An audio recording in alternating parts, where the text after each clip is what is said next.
Hey guys, welcome back to my YouTube channel, and in this video we're gonna solve the Kruskal-Wallis ANOVA. This question is from block 4 MAPC or you can say MPC 006. So guys, आज हम solve करेंगे आपके unsolved question MAPC IGNOU के book के। और अगर मैं इस टेस्ट की बात करूं तो इसमें हम कौन सा टेस्ट यूज़ करेंगे, आपका Kruskal-Wallis ANOVA। सो अगर आपको ये टेस्ट आता है और फिर आप अगर आंसर चेक करना चाहते हैं या आपको ये टेस्ट नहीं आता है तो ये वीडियो आपके लिए है। This is caffeine shot, let's get started. So guys, सीधी सीधे से मैंने आपको पहले ही बता रखा है और पुरानी वीडियोस में बता रखा है, Kruskal-Wallis ANOVA क्या है। एक अनोवा का ही रूप है in non parametric form. ANOVA होता है आपका पैरामेट्रिक और Kruskal-Wallis ANOVA सेम है, सिर्फ वो नॉन पैरामेट्रिक के लिए होता है। राइट नाउ अब बात करते हैं इस क्वेश्चन की। तो इस क्वेश्चन में हमें दे रखा है कि economist wants to test whether mean housing price, right? Mean housing price are on the same regardless of the three air pollution level. A random sample of house purchase in three area yield the price as data given. तो ये तीन आपको data given है, उससे हमसे पूछा क्या है, calculate H and P value. Right, so guys अगर यहाँ पर आपको पी वैल्यू अगर वो पूछ रहा है तो आपको वैल्यू दे रहा होगा। सपोज करिए हम मान लेते हैं पी वैल्यू है हमारे पे 4.89। राइट, ये हमने मान ली है। कुछ भी वैल्यू हो सकती है, आपको कभी ऐसा नहीं देगा ना, आपको एग्जाम में कभी भी वो आपको टेबल देगा, बिकॉज एग्जाम में अगर वो टेबल देंगे तो इट्स बिल्कुल प्रैक्टिकल पॉसिबल नहीं है कि हर एक बच्चे को टेबल प्रोवाइड करी जा सके। Right, so what they do कि जो आपको पी वैल्यू है वो आपको या तो लिखी हुई मिलेगी, अदरवाइज ये पी वैल्यू आपको नहीं आएगी। राइट नाउ सपोज करिए हमने पी वैल्यू मान लेते हैं, क्योंकि उन्होंने पी वैल्यू लिख रखी है। तो जब हम पी वैल्यू मान रहे हैं दैट मीन हमें क्या लिखना पड़ेगा, हमें इसका हाइपोथेसिस लिखना पड़ेगा। राइट नाउ हाइपोथेसिस आपको पता ही है, पिछली क्लास में मैंने आपको बताया था हाइपोथेसिस आपके कितने होते हैं, दो हाइपोथेसिस होते हैं। एक आपका क्या होता है, नल, और एक अल्टरनेट। नाउ नल अल्टरनेट को हम किससे रिप्रेजेंट करते हैं, आपके एच नॉट से।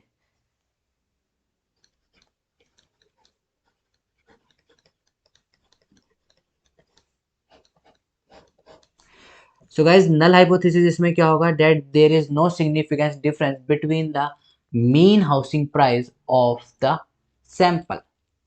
राइट, एंड अल्टरनेट क्या होगा, that there is significance difference between the mean price of the sample. एक में नो होगा, that is there is no significance, किसमें, नल हाइपोथेसिस में। और there is significance difference, that is your alternate hypothesis. So यहाँ पर मैं आपका नल हाइपोथेसिस और अल्टरनेटिव हाइपोथेसिस लिख लेता हूँ। अगर आपको नहीं पता है या कोई आपका डाउट है हाइपोथेसिस को लेकर, तो मैंने हाइपोथेसिस के ऊपर वीडियो बना रखी है, आप उसे जाके चेक कर सकते हैं। आपको आई बटन पे वीडियो का लिंक मिल जाएगा।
सो गाइस ये आपका नल हाइपोथेसिस हो गया एंड अल्टरनेटिव हाइपोथेसिस हो गया। नाउ हमें क्वेश्चन में क्या दे रखा था, डाटा दे रखा था। तो मैं क्या करता हूँ, जो आपका डाटा है अब हम आपका कह सकते हैं कि क्रुस्कुल वॉलिस एनोवा को अब स्टार्ट कर रहे हैं, राइट। तो जो डाटा आपका है उसको मैं as it is tabulation form में लिख लेता हूँ। सो गाइस ये हमने डाटा लिख लिया है लो, मीडियम और हाई का। सबसे पहला स्टेप क्या होता है क्रुस्कुल वॉलिस एनोवा में, या फिर कोई भी नॉन पैरामेट्रिक टेस्ट हो, सबसे पहला स्टेप होता है उनका रैंकिंग देना। तो मैं लिख लेता हूँ ये R1, डेट इज लो की रैंकिंग रिप्रेजेंट कर रहा है R1, मीडियम की रिप्रेजेंट कर रहा है R2 और हाई की रिप्रेजेंट कर रहे हैं हम R3 से। आपको पता ही है कि रैंकिंग किस ऑर्डर में देनी है आपको, रैंकिंग दोनों ऑर्डर में भी दे सकते हो आप, असेंडिंग एंड डिसेंडिंग, लेकिन मैं प्रेफर करता हूँ हमेशा असेंडिंग। तो आप भी असेंडिंग प्रेफर करें, क्योंकि असेंडिंग हर टेस्ट में चल सकती है लेकिन डिसेंडिंग हर टेस्ट में नहीं चलेगी। तो आप असेंडिंग का यूज़ करेंगे तो बेटर रहेंगे। तो असेंडिंग में क्या होता है, जो सबसे छोटा होता है उसका रैंक फर्स्ट होता है। यहाँ अगर आप देखोगे तो हमारे पास 40 और 40 दो बार हैं। आई होप आपको टाइड रैंकिंग आती हो। अगर टाइड रैंकिंग नहीं आती है तो आपको आई डिस्क्रिप्शन में लिंक में आपको वीडियो मिल जाएगी, उसको जाके आप देख सकते हैं। यहाँ पर मैं रैंकिंग ले देता हूँ, आई होप आपको रैंकिंग आती हो।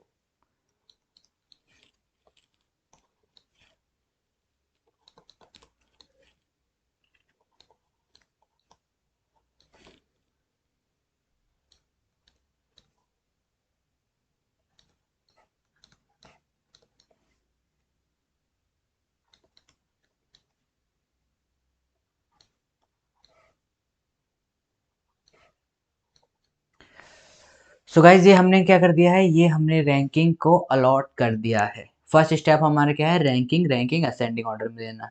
सेकंड स्टेप क्या है कि जो रैंकिंग है उनका समेशन कर लेना, that is R1, R2 and R3।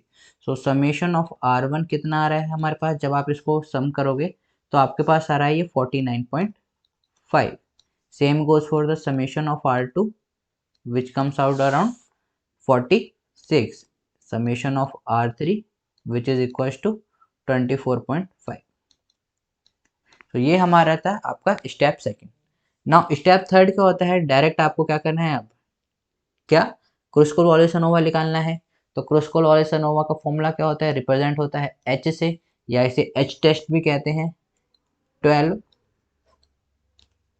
n+1 bracket summation of r का whole square divided by small n minus 3 into में n+1। Capital N guys denote कर रहा है total number of term, and small N represent कर रहा है number of term in particular sample.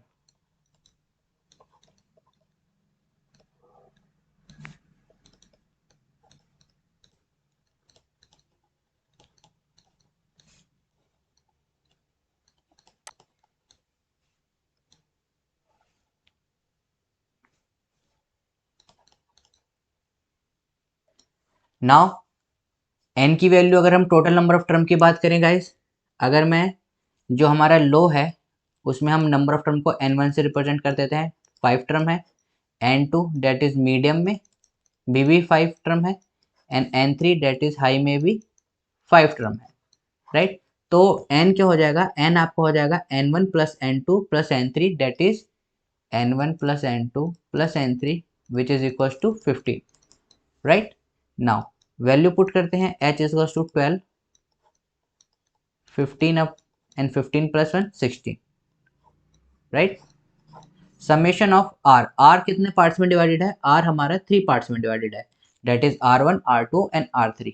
तो इसका हो जाएगा आपका 49.5 का whole square divided by small n, यानी कि उस पर्टिकुलर सैंपल के नंबर ऑफ टर्म से, प्लस दूसरा क्या है आपका R2 डेट इज 46 का whole square divided by 5, third is 24.5 that is R3 whole square divided by 5 minus 3 into में n+1 that is 15 plus 1 16। So guys जब आप इसको सॉल्व करोगे, राइट, जब आप इसको सॉल्व करोगे तो आपके पास h की वैल्यू आ जाएगी डेट इज 3.665, राइट। तो ये था आपका क्रुस्कुल वॉलिस एनोवा। नाउ हमारे से पूछा क्या गया था, सपोज करिए हमने क्या अज्यूम करा था, सबसे पहले नल हाइपोथेसिस और अल्टरनेटिव हाइपोथेसिस। वैसे हमें p की वैल्यू गिवन नहीं है, लेकिन हमने अज्यूम कर ली थी कि पी की वैल्यू हमारी कितनी आ रही है 4.89 और हमारी कैलकुलेटेड वैल्यू कितनी आ रही है 3.665। दैट मीन जो हमारी कैलकुलेटेड वैल्यू वो क्या है, लेस देन है किससे, क्रिटिकल वैल्यू से। In this case what happen, we accept the null hypothesis. लेकिन कभी भी हम एक्सेप्ट नहीं लिखते हैं गाइस, हमेशा याद रखना। So what we write, we fail to reject the null hypothesis।